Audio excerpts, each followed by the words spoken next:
ఆంధ్రలో కూటమి గెలవడంతో real estate మొత్తం కూడా తరలిపోతుందని చెప్పేసి చాలామంది భావిస్తూ ఉన్నారు.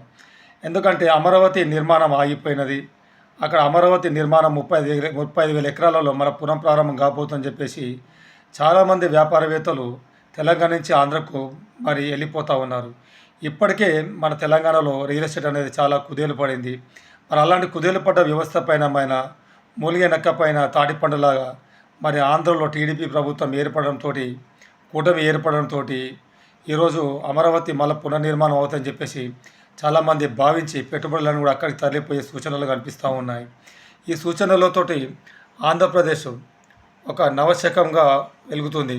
ఎందుకంటే చంద్రబాబు నాయుడు విజనున్న నాయకుడు కాబట్టి ఆ నాయకుడు ఆంధ్రప్రదేశ్ని ఎట్టి పరిస్థితుల్లో 5 ఏళ్లలో మరి భారీ స్థాయిలో డెవలప్మెంట్ చేస్తాడని చెప్పేసి అక్కడ ప్రజలు పెట్టుకున్న ఆశకు మరి చంద్రబాబు నాయుడు అనుగుణంగా పనిచేసి ఆ యొక్క రాష్ట్రాన్ని మంచి స్థాయికి తీసుకురాగల వ్యక్తి అని చెప్పేసి ప్రజలు భావించారు.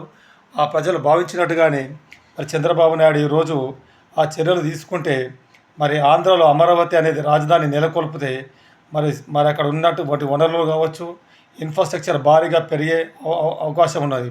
కాలేజీలు కావచ్చు, యూనివర్సిటీలు కావచ్చు, ఇలా రకరకాలుగా తీసుకుంటూ ఉంటే ఒకానొక సందర్భంలో ఇప్పుడు సాఫ్ట్వేర్ కంపెనీలు కూడా చాలా వరకు వెళ్ళిపోయే సూచనలు కనిపిస్తూ ఉన్నాయి ఆంధ్రకి.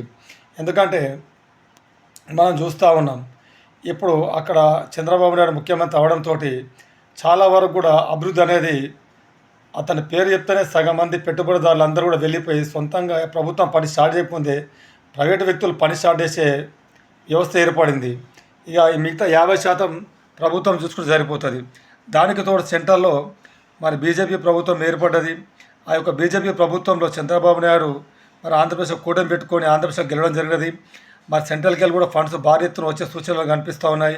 ఇక తెలంగాణ విడిపోయిన తర్వాత ఆంధ్రప్రదేశ్ చాలా వెనుకబడిపోయింది.